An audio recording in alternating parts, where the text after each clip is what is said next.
Bismillahirrahmanirrahim. Assalamualaikum warahmatullahi wabarakatuh. Waalaikumsalam warahmatullahi wabarakatuh. Selamat sore, selamat berbahagia pada para pemirsa di rumah di hari ke-12 Ramadan 1445 Hijriah. Kita sampai saat ini masih bisa menjalankan ibadah puasa dengan tulus, dengan ikhlas. Semoga kita mendapatkan derajat muttaqin sebagaimana yang diharapkan oleh seluruh orang-orang yang berpuasa. Nah, pada kesempatan sore kali ini kembali lagi bersama kami pada program Ramadan Menyapa yang diselenggarakan atas kerjasama LP2M IAIN Syekh Nurjati Cirebon bersama Radar Cirebon TV. Nah, pada kesempatan sore ini tema yang akan kita diskusikan yaitu seputar memperbaiki ibadah dan muamalah. Telah hadir bersama kita narasumber yang luar biasa, yang hebat ya. Tentu beliau adalah seorang alim. Telah hadir bersama kita, di tengah-tengah kita Bapak Kiai Haji Amir MAG. Assalamualaikum. Waalaikumsalam. Apa kabar Pak Kiai? Baik, alhamdulillah. Gimana puasa di hari ke-12 ini? Ke-12 dan 13. Mau ke-13 ada ya? dua ini. Ada yang 12, ada yang 13. Ya, insyaallah lancar ya Pak Kiai. Alhamdulillah. Baik, pada kesempatan sore hari ini tadi sebagaimana disampaikan di awal, tema yang akan kita diskusikan Pak Kiai itu seputar memperbaiki ibadah dan muamalah. Tentu ini sangat memiliki keterkaitan dengan kehidupan kita sehari-hari, khususnya sebagai seorang muslim. Ya, ini ingin saya konfirmasi mungkin lebih kepada pengantar awal ya, terkait memperbaiki ibadah dan muamalah dalam kehidupan sehari-hari. Mangga Pak Kiai. Ya. Terima kasih. Assalamualaikum warahmatullahi wabarakatuh. Waalaikumsalam warahmatullahi wabarakatuh. Bismillah, alhamdulillah ala ni'amihil azimah wa atayahul jazimah. Wassalatu wassalamu ala man la nabiyya ba'dah wa ala alihi wa man tabi'a hudah mawalah. Asyhadu an la ilaha illallah wahdahu la syarikalah wa asyhadu anna Muhammadan abduhu wa rasuluh. Allahumma shalli wa sallim wa barik ala sayyidina Muhammad wa ala alihi washabbihi. Amma ba'd. Rekan kami Kang Zainal Muttaqin yang saya hormati, para pemirsa rahimakumullah, di hari yang sangat berbahagia, yang sangat mulia ini, yakni Ramadan, dan kita ada tema Ramadan Menyapa, adalah sebuah bentuk kepedulian kita, khususnya Sivitas Akademika IAIN Syekh Nurjati Cirebon, menyapa masyarakat sekitarnya yang mungkin sudah beberapa tahun kita kerjasama dengan RCTV. Mudah-mudahan memberikan keberkahan bagi kita semua. Para pemirsa rahimakumullah, tema puasa ini senantiasa sudah kita sering dengar dan senantiasa kita pahami bersama. Namun tidak ada salahnya apabila kita tadi diingatkan bahwa Kang Zainal tadi nyampaikan salah satu indikator puasa itu memperoleh mabrur ya, derajat takwa. Derajat kebaikan adalah manakala takwa. Jangan sampai mardud. Ada mardud, ada mabrur, ada makbul. Ya minimalnya makbul yang diterima. Lebih baik kalau mabrur yang semakin memberikan nilai positif, nilai ada efek yang lebih luas. Kalau kita melihat amalia puasa, sering kita kaitkan dengan ada hadis atau riwayat tentang 3 bulan yang berturut-turut, yaitu Syahrul Rajab litathhiril badan, bulan Rajab membersihkan jasmani, wa Syahrul Sya'ban litathhiril qalb, bulan Sya'ban untuk membersihkan hati, wa Syahrul Ramadan litathhirur ruh, Ramadan untuk membersihkan rohani. Jadi ada 3 fase pembersihan jasmani, perbaikan jasmani, jiwa kita, jasmani kita, tubuh kita, perilaku kita. Yang kedua adalah fase membersihkan jiwa. Dalam hal ini adalah akal, nafas dan qalb. Dan yang ketiga adalah tathhir ruh, membersihkan rohani. Barangkali 3 hal ini tidak bisa diabaikan satu sama lain. Bahkan ulama mengatakan bahwa puasa itu awalnya adalah bulan Rajab itu adalah menyiapkan lahan. Bulan Sya'ban memelihara, bulan Ramadan memanen. Jadi ini kita sedang panen raya nih Anjena judulnya nih. Sesungguhnya kita sedang panen raya, bahkan ibadah bisa dinilai 70 kali lipat, bahkan hingga 700 hingga 1000 kali lipat. Nanti ada satu hari lagi malam Al-Qadar yang bernilai 1000 bulan. Ini banyak jackpot namanya ya. Jackpot ya. Jackpot. Jadi ada pahala-pahala yang tidak terduga. Bahkan satu hadis mengatakan satu hari berpuasa itu menjauhkan kita dari neraka 70.000 tahun ya. Kalau tidak salah 70.000 tahun. Betapa luar biasanya. Atau 70 tahun sekalipun luar biasa ya. Kalau itu artinya bahwa ada korelasi-korelasi yang luas daripada puasa. Tadi ada kaitkan dengan tema kita, yaitu puasa Ramadan Perbaiki dengan ibadah dan muamalah. Ibadah dan muamalah. Jadi kalau kita runtut dari awalnya rukun beragama, ad-din, itu ada 3 rukun, Anjena. Ada rukun akidah yaitu iman, ada rukun ibadah yaitu Syariat. ya Islam, dan rukun muamalah serta spiritual itulah ihsan. Jadi ibarat bangunan, maka 3 rukun ini tidak boleh diabaikan. Yang pertama, rukun iman itu ibaratnya konstruksinya, membuat bangunan itu kuat. Yang kemudian rukun Islam itu strukturnya.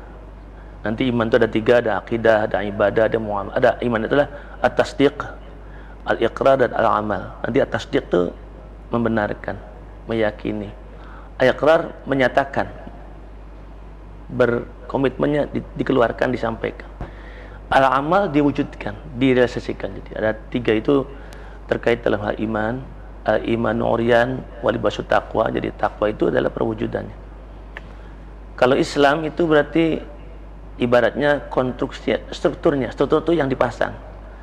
Kata ulama itu asyhadatu asasuddin, syahadat pondasinya agama. As-salatu imaduddin, salat tiangnya agama. As-saumu jidaruddin, puasa dindingnya agama. Ini judulnya dindingnya agama. Az-zakatu saqfuddin, zakat adalah atapnya agama. Dan hajju alat wariasatuddin, alat dan kelengkapan rumah agama kita. Jadi sebagai seorang muslim, kita sekarang sedang lebih konsentrasi kepada bangunan rumah kita, yaitu dinding, menata dinding. Lalu apakah hubungan dinding ini dengan konteks keseluruhan dari ibadah kita, di mana tadi ada ibadah dan muamalah. Kalau kita nutut, nanti di Islam itu akan melahirkan ibadah muamalahnya. Kalau ihsannya kan anta'budallah ka'annaka tarahu, dan seterusnya. Merasa dilihat oleh Allah, paling tidak merasa dilihat, merasa diawasi, merasa diperhatikan, sehingga kita malu ya. Kalau diperhatikan kan malu, mestinya malu. Berkenaan dengan Islam itu tadi ada namanya ibadah muamalah, kemudian diturunkan menjadi namanya fikih ya. Nanti ada fikih ibadah dan fikih muamalah. Itu besarnya di situ. Nanti fikih muamalah diperluas lagi dengan fikih mawaris, munakahat, jinayat, fikih sosial, fikih siasah, fikih lain-lain ya, termasuk juga segala sesuatu yang di luar ritual. Itu namanya fikih muamalah. Jadi untuk memasuki ke situ, saya ingin mengantarkannya dari dimensi kita. Kita ini manusia memiliki 3 dimensi. Sejatinya manusia ini bukanlah makhluk manusia dalam perjalanan spiritual, melainkan manusia adalah makhluk spiritual dalam perjalanan kemanusiaan. Jadi yang sejati dari manusia adalah spiritual, dan wadahnya adalah fisik, ya. Dimensi sosialnya ini wadahnya, dimensi fisik jasmani wadahnya. Perangkat yang Allah siapkan adalah dimensi jiwa, yaitu akal, nafas, kolbu. Nah, sebenarnya puasa ini lebih banyak di dimensi yang kedua ini. Bagaimana akal terbangun, nafas juga terbina, terdidik, kolbu juga diluruskan, dihadapkan di tempat yang benar. Karena kolbu itu juga tempatnya yang bolak-balik itu sesungguhnya tempatnya cinta. Betul. Nah, cinta kepada Allah, cinta kepada Rasulnya, cinta kepada orang-orang yang dicintai Allah dan Rasul, cinta kepada syair Allah, syair dinil Islam. Itu dicintai, nanti kita akan dikumpulkan dengan yang kita dicintai. Yuhsyarul mar'u yaumil qiyamah ma'aman ahabba. Ada lagi ahabba. Besok hari kiamat orang dikumpulkan orang yang dia cintai dan yang mencintai orang itu. Dan bahkan ahabba. Kita nggak sanggup cinta pada Rasulullah, belum wujud, buktinya belum ada. Cinta sama orang yang mencintai Rasulullah, belum sanggup pada cinta orang itu, maka kita mencintai orang yang orang itu mencintai Rasulullah. Betapa luasnya rahmatnya Islam ini kepada kita. Dan begitu kita jadi orang yang beriman, maka satu sama lain sudah saling mendoakan, sebenarnya sudah saling tolong menolong, topang menopang, karena amalannya, bacaannya, doanya orang-orang beriman itu saling berpengaruh kepada satu yang lainnya. Jadi itu dulu. Kemudian yang satu lagi adalah dimensi ruh, dimensi jiwa. Tentu setelah kita melampaui fase pembersihan jiwa tadi. Dan itu kalau nafsu ibaratnya tanah itu diproses, dipilah, akan lahirlah berlian, mutiara, emas, perak dan seterusnya bertingkat-tingkat sesuai dengan bahan awal dan processingnya. Maka puasa ini bagian dari processing, dari pendidikan jiwa dan rohani. Hati adalah mencintai, sedangkan rohani nantinya adalah memandang Allah Subhanahu wa taala. Itu sudah innalillahi wa inna ilaihi raji'un. Kita sudah bisa, jiwa kita sudah kembali kepada Allah. Saya kira itu sebagai pengantar, Kang. Barangkali akan didalami, monggo. Terima kasih Pak Kiai Amir. Tadi pengantarnya juga sudah luar biasa pemirsa ya. Kita akan lanjutkan diskusi kita masih berkaitan dengan tema memperbaiki ibadah dan muamalah setelah jeda iklan berikut ini.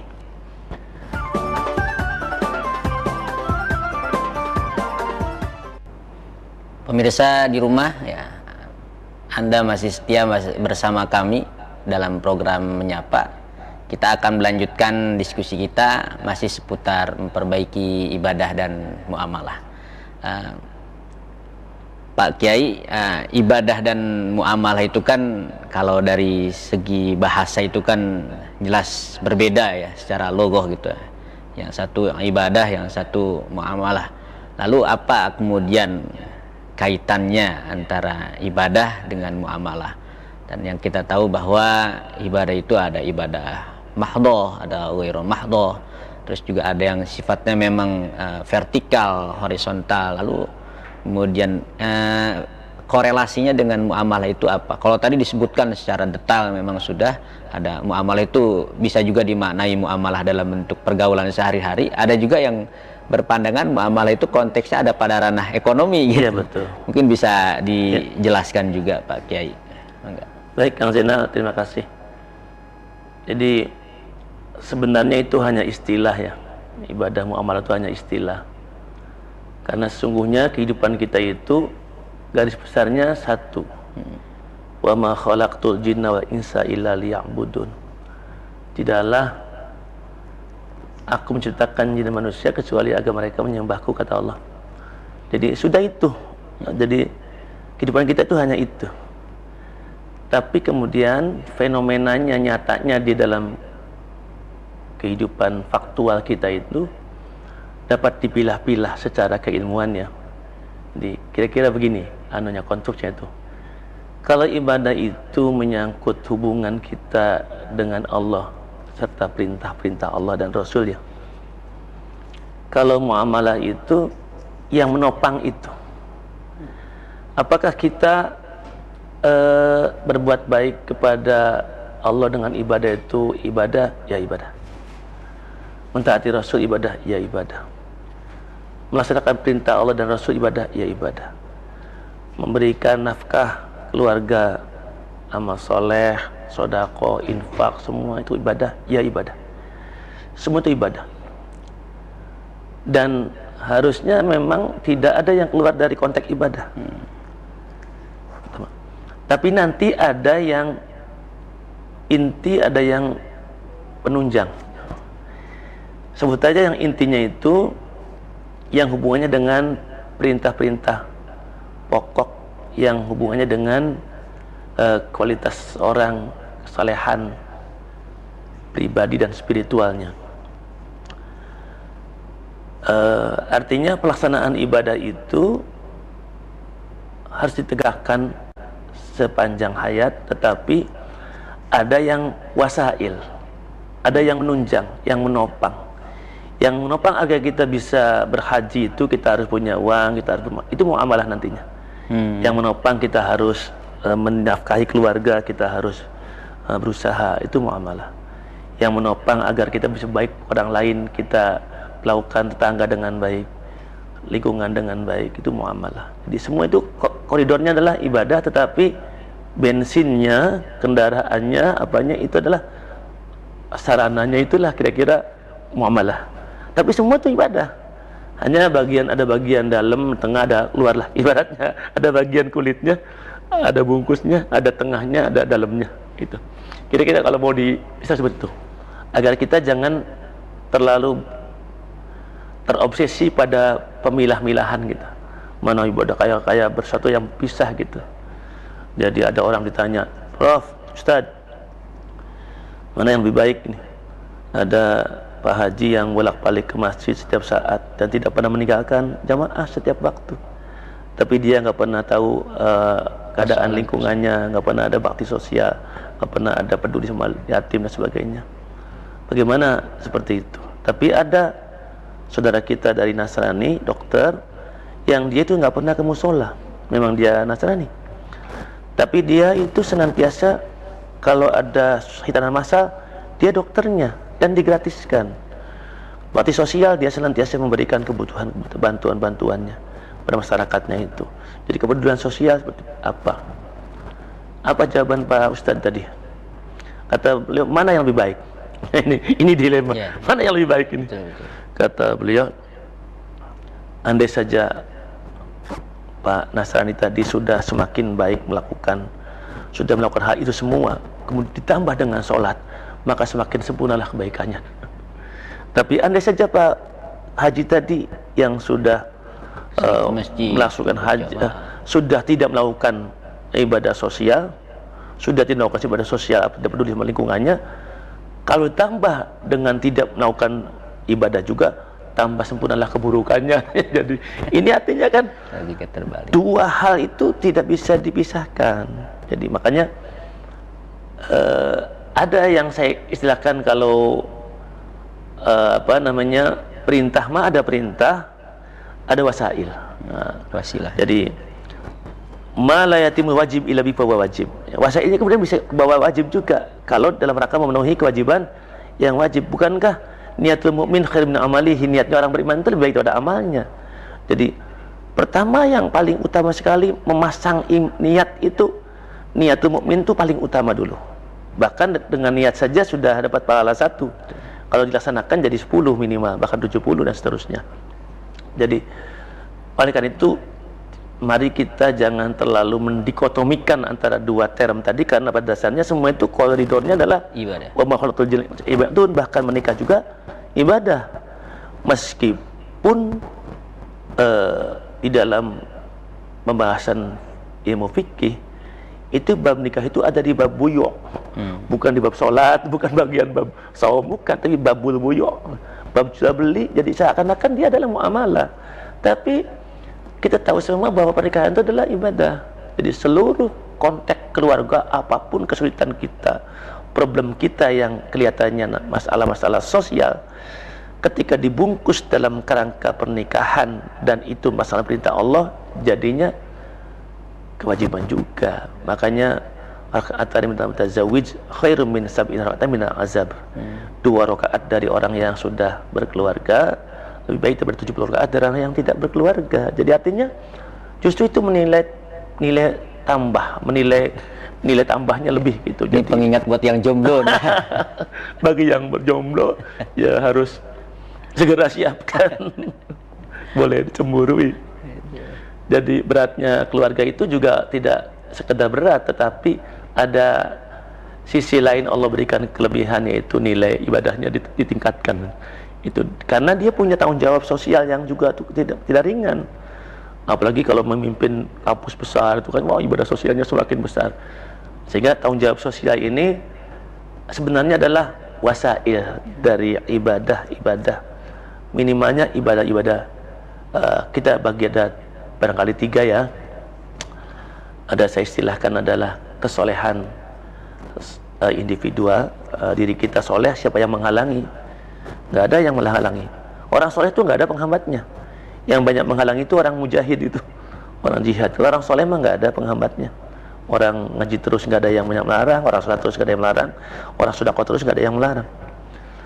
Soleh mah tidak ada tantangan yang besar. Tapi mujahadah lain. Karena itu ada ibadah namanya ibadah sosial. Ibadah sosial ini memerlukan perjuangan fisik, finansial, materi, jasmani kita, tubuh kita, waktu kita, tenaga pikiran kita, semua resources yang kita miliki digelar, itu namanya ibadah sosial. Sedangkan ibadah yang ketiga adalah kesolehan spiritual, karena sejatinya diri kita ini tidak boleh jauh-jauh dari Allah, tidak boleh pergi terlalu jauh gitu loh. Maka puasa ini agar kita diingatkan, agar kita ini innalillah wa inna ilaihi raji'un, kita ini milik Allah loh. Kita ini harus kembali kepada Allah tuh. Kapan nanti? Ya bukan, ya sekarang dan seterusnya. Itu milik Allah dan semua ini milik Allah, hanya sarana dari Allah. Fasilitas di pentaris lah gitu. Ini untuk dikembalikan kepada keridhaan Allah. Nah, karena itu sebenarnya tidak ada dikotomi yang begitu ketat gitu. Karena sebenarnya kita juga tidak bisa belanja es atau bakso, tidak ada wadahnya. Semua harus ada wadahnya. Kerangka sosiologis ini juga wadah dari seluruh aktivitas kita, dan semua saling terkait. Jadi saya bayangkan bahwa tadi kita jangan melupakan 3 unsur paling fundamental dalam diri kita, yaitu dimensi spiritual, dan ini akan kembali kepada Allah dan dalam pengawasannya Allah nih, dalam pengawasannya Allah. Jadi kita ini makhluk yang berasal dari langit, harusnya sadar dengan tugas kelangitannya itu. Iya, yang diturunkan di bumi untuk memberikan rahmat. Masalnaka ila rahmatan lil alamin. Meskipun rahmatnya itu 1/1000 Rasulullah, tapi ada, jangan tidak ada. Gitu. Karena kita tahu, misalnya kita ini bulan puasa disebutnya ada bulan maghfirah, bulan awaluhu rahmatun, wasatuhu maghfiratun, itqu minan nar, itqu minan nafas, dan seterusnya, minal hawa. Jadi ini luas. Jadi betapa bahwa ibadah puasa itu juga mendorong kita untuk Ramadan, bulan Quran, bulan ibadah, bulan ilmu, bulan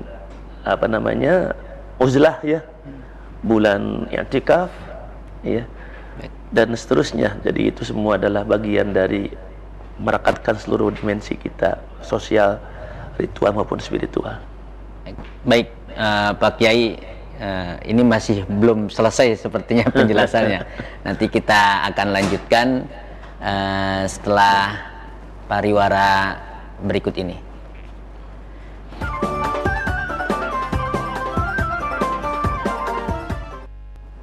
Pemirsa yang berbahagia di rumah ya, kita akan melanjutkan dan masih melanjutkan diskusi kita karena tadi penjelasan Pak Kiai juga belum selesai ya, sepertinya.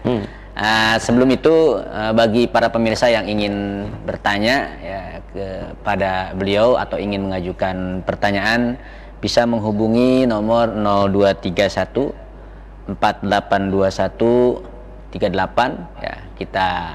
Kami menunggu pertanyaan-pertanyaan menarik dari pemirsa di rumah yang nanti akan diajukan kepada narasumber kita yang hebat ini. Pak Kiai, boleh dilanjutkan tadi penjelasan yang tadi Bapak sampaikan. Sepertinya belum selesai itu. Masih ada yang ingin disampaikan. Iya, terima kasih Kang Hena. Jadi ibadah puasa ini bisa disebut dengan ibadah yang rahasia ya, karena kita tidak tahu orang puasa atau tidak, buka atau belum, tidak tahu. Bahkan pahalanya pun malaikat nggak tahu pahalanya berapa. As-somuli wa ana ajibih. Urusannya manusia dengan Allah langsung. Iya, puasa itu untukku dan aku yang balasnya. Jadi mirip haji lah. Haji itu nggak ada pahalanya Pak. Haji. Kalau sodakonya apanya ada pahalanya, hajinya nggak ada. Jadi haji itu laisa lahu jaza, tidak ada pahalanya, illa jannah, cari surga. Ya. Jadi itu bahrun amiq itu. Puasa itu lautan yang sangat dalam. Sehingga kalau kita bercermin kepada pelajaran atau pengalaman yang ditinggalkan, dituliskan dan diwariskan oleh para pendahulu kita, bagaimana puasa itu dalam koridor dimensi sosial, nanti ada zakatnya, ada infak sodako, dan juga mendorong, misalnya ada hadis ya dari, kalau tidak salah hadis Ahmad ya, bahwa orang yang memberi makan hingga kenyang ya, orang yang berbuka puasa, maka dia diberi pahala sebagaimana pahala dari orang yang melakukan itu, orang yang diberi buka puasa tadi. Seluruh aktivitasnya yang dari awal sampai akhir maghrib itu dikasihkan semua bi ghairi naqsin min ghairi naqsin min ghairi nuqsanin, tanpa ada kekurangan apapun, tidak ada satupun kekurangan, persis. Jadi itu makan itu kan ibadah sosial, memakan ibadah sosial, kepedulian sosial, hingga kenyang, hingga bahagia, dan akhirnya seluruh nilai yang dilaksanakan amalannya, baca Qur'annya, sholatnya, tarawihnya, semua zikirnya, bahkan tidurnya yang kayak tasbih itu pun dinilai, dikasihkan, dikopikan persis, dikasihkan kepada yang memberikan nafkah, memberikan makan. Itu kalau 1, kalau 100 bagaimana? Kalau 1000 bagaimana? Ini dari asalnya ibadah-ibadah sosial, tapi bisa memberikan dampak berlipat ganda kepada ibadah-ibadah yang sifatnya ibadah-ibadah ritual. Puasa adalah ibadah ritual, tapi karena ibadah sosial, maka menjadi melipat gandakan nilai ibadah ritualnya. Betapa itulah kebudayan sosial, itulah korelasi ibadah sosial dan puasa itu. Di puasa itu ada sosial dan spiritual, dan ritualnya itu seperti itu. Contohnya ada satu riwayat dari Rasulullah itu ketika beliau sedang melaksanakan akhir-akhir Ramadan di masjid lah ya, namanya i'tikaf ya. Asyrul Awakhir. Ya, Asyrul Awakhir. Jadi akhir-akhir itu di Ramadan itu beliau sering i'tikaf dengan sahabat-sahabat lain. Beliau kehilangan seorang, di antaranya adalah sahabat Utsman dan sahabat siapa yang sangat kaya itu, Abdurrahman bin Auf. Mana itu Utsman, mana itu Abdurrahman? Ya Rasulullah, mereka biasa lagi jalan-jalan. Kemana jalan-jalan? Yaitu tengok-tengok orang-orang yang miskin, menyapa orang-orang yang miskin. Kata Rasulullah, mereka memperoleh apa yang kita peroleh. Sesungguhnya tidak di masjid. Boleh jadi yang di masjid dapat Lailatul Qadar, tapi Rasulullah menjamin, menggaransi bahwa apa yang diperoleh oleh Rasulullah dan para sahabat di masjid itu juga akan diperoleh oleh mereka yang keluar, yang melakukan kepedulian sosial. Jadi betapa Islam itu indahnya, luar biasa korelasi antara aspek ibadah sosial, kemudian ritual dan spiritual. Sehingga apa? Betul, as-sunnatu jawabir lil faraid. Sunnah itu justru menjadi menambah. Bahkan tidak hanya menambah, barangkali itu menjadi meningkatkan nilai amal fardu. Jadi tadi fardunya puasa 1 hari, sunnahnya memberi makan sampai kenyang kepada 10 orang, maka dia sudah puasa hari itu sudah 11 puasa. Kalau 30 hari dan 10 orang berarti dia 330. Iya, 330 hari dia berpuasa. Betapa kalau orang itu 1000, maka saya kira ini akan menjadi amalan yang luar biasa. Ini kan kemuliaan Islam. Jadi karena itu tolong mulai hari ini biasakan kita mempertemukan paradigma itu, jangan parsial, jangan sepotong-sepotong, jangan terpisah. Ini satu kesatuan. Jadi antara ibadah sosial, spiritual dan aktual. Nanti kalau uraian lanjutnya ada ibadah qalbiyah, ibadah maliyah, jasmaniyah, akliyah. Ini termasuk ibadah akliyah ya. Kita lagi mences akal pikiran kita. Mudah-mudahan tafakur kita ini dinilai oleh Allah itu seperti ibadah sunnah 1000 rakaat gitu. Bahkan khair ibadah sanatin, bisa beribadah lebih daripada ibadah sunnah 1 tahun. Bahkan sitina sanatan 60 tahun, bahkan alfi sanatin 1000 tahun. Saya asumsikan begini, yang 1 tahun itu kira-kira kalau bermi'raj mah kita mi'rajnya ke Baghdad lah, Syekh Abdul Qadir Jilani lah. Isra-nya ke sana. Kalau yang 1000 tahun, yang 60 tahun itu kira-kira kita bisa Isra-nya ke Madinah ya, atau ke Mekah lah. Tapi yang 1000 tahun bukan 1000 bulan nih. 1000 bulan kan Lailatul Qadar. Ini mah tafakur.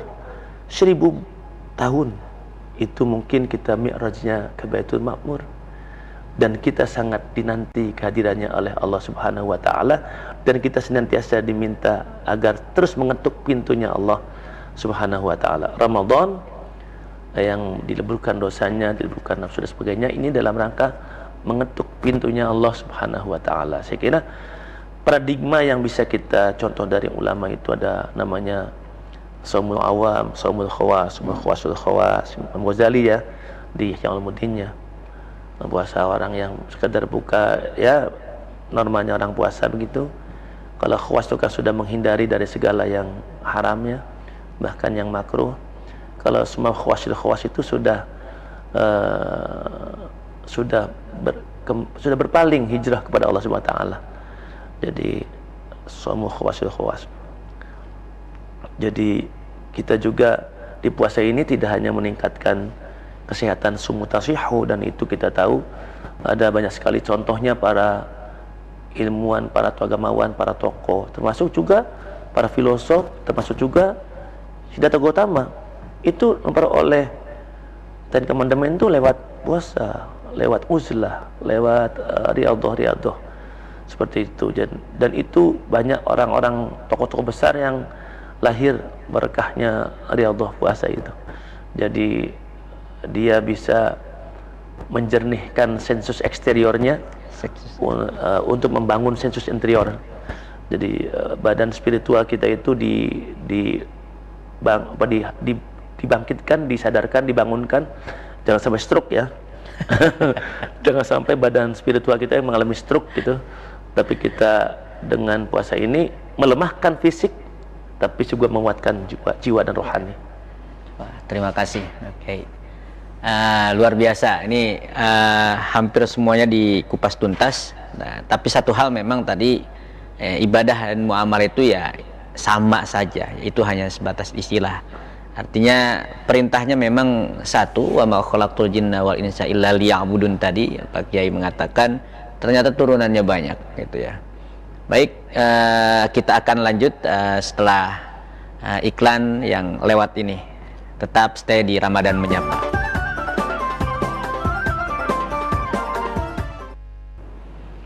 Pemirsa RCTV yang berbahagia, kita sudah sampai di segmen akhir ini.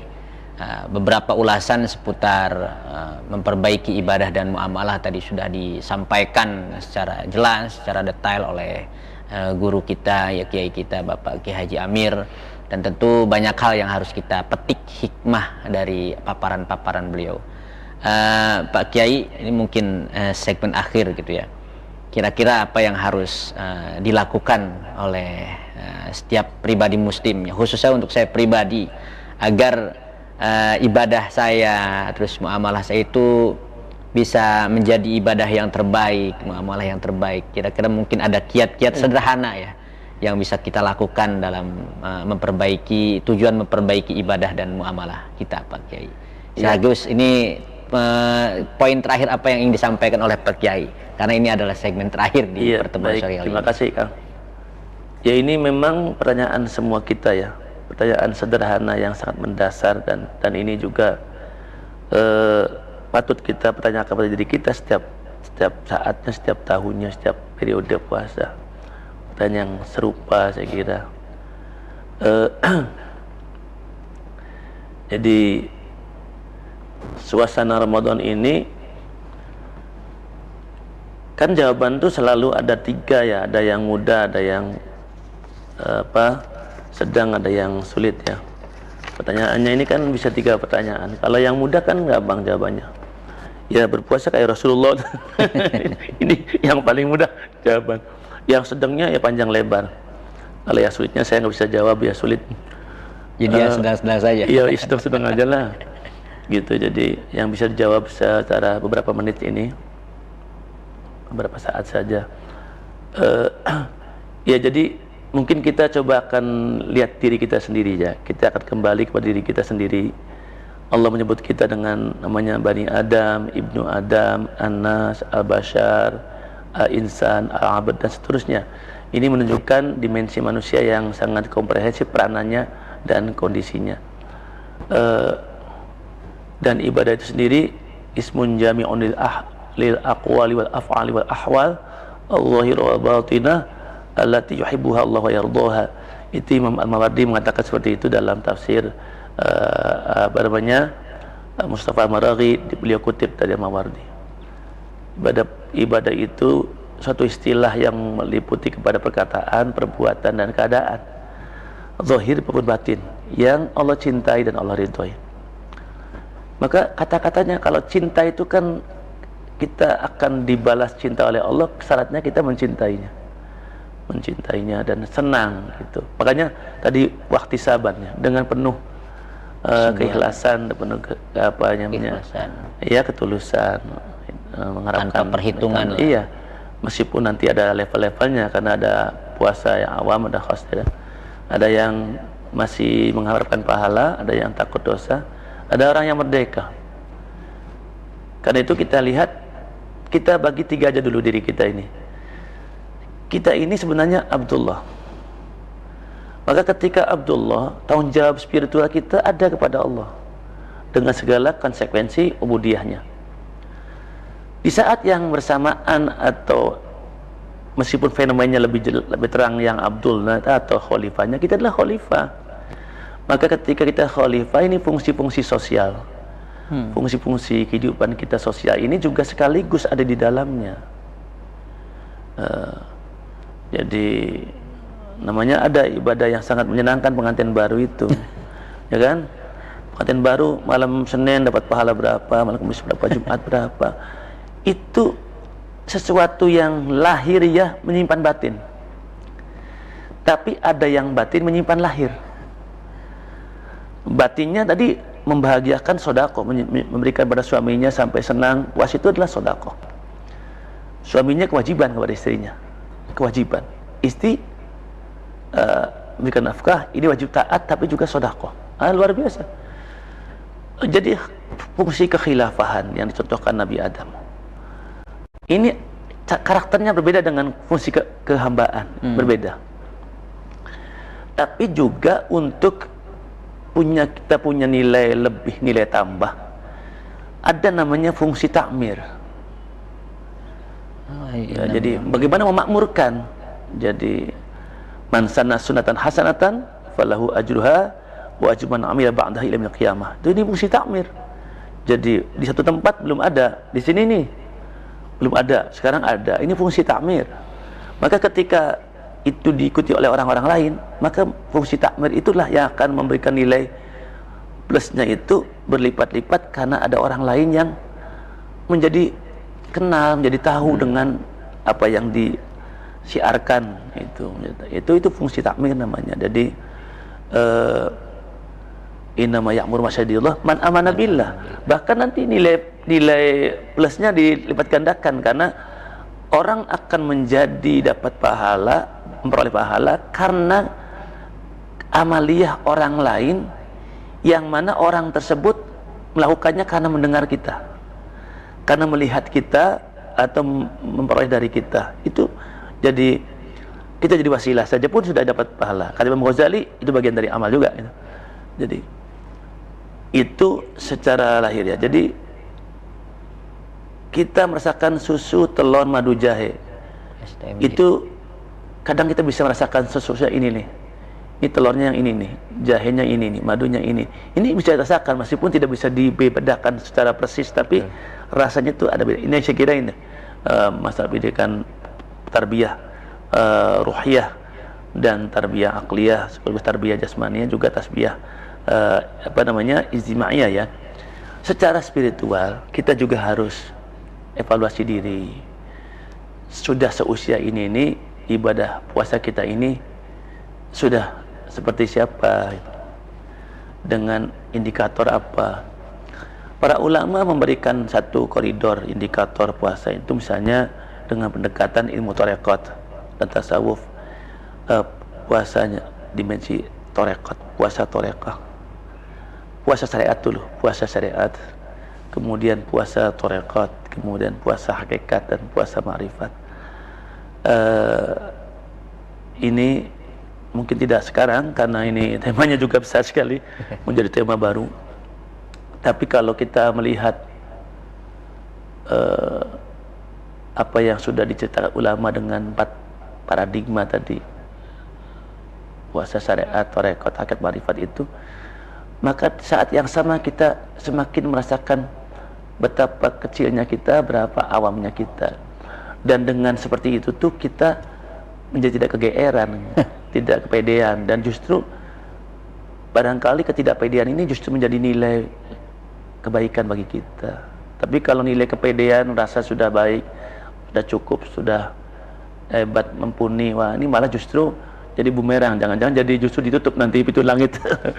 Jadi justru alhamdulillahirabbil alamin tuh karunia yang Allah kita terima dengan segala syukur tuh dari Ar-Rahman Ar-Rahim dan seterusnya, ujungnya adalah dari waladhdallin, jadi maghdub waladhdallin.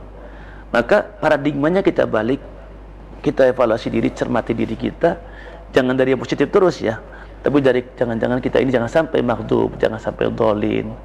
Karena itu kita belajar dari ulama, yaitu kisah-kisah para nabi dulu, para solehin. Kemudian kita naik lagi menjadi kita memohon kepada Allah, bergantung kepada Allah, beribadah kepada Allah, naik terus sampai menyadari akan dihisab oleh Allah, Maliki Yaumiddin. Kemudian kita melihat Rahman Rahimnya Allah, kemudian kita lihat Alhamdulillahirabbil alamin, terus Bismillah. Semua itu dari Bismillah. Mbaknya kalau kita urai ya minimal ada 15 makna lah mbaknya. Minimalnya dari satu titik 15 makna, titik aja bisa bermakna.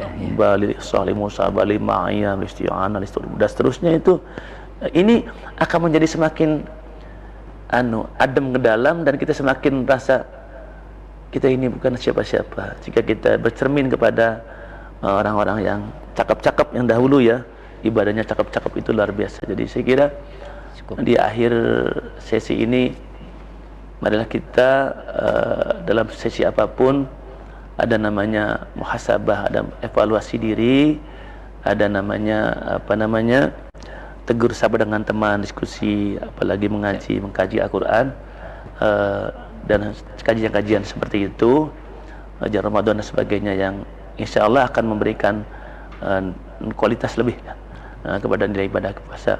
Kepada para pemirsa sambil ngabuburit ya, selamat menjalankan ibadah puasa. Mohon maaf lahir batin. Assalamualaikum warahmatullahi wabarakatuh. Assalamualaikum warahmatullahi wabarakatuh. Terima kasih Pak Kiai Amir. Tak terasa 1 jam sudah kita mengisi, memberikan informasi dan ilmu pengetahuan daripada program Ramadan Menyapa.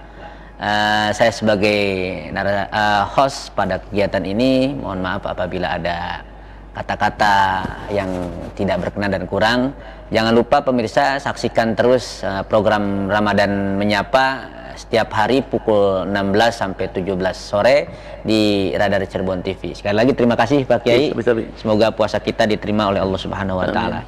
Saya undur diri. Assalamualaikum warahmatullahi wabarakatuh. Waalaikumsalam warahmatullahi wabarakatuh.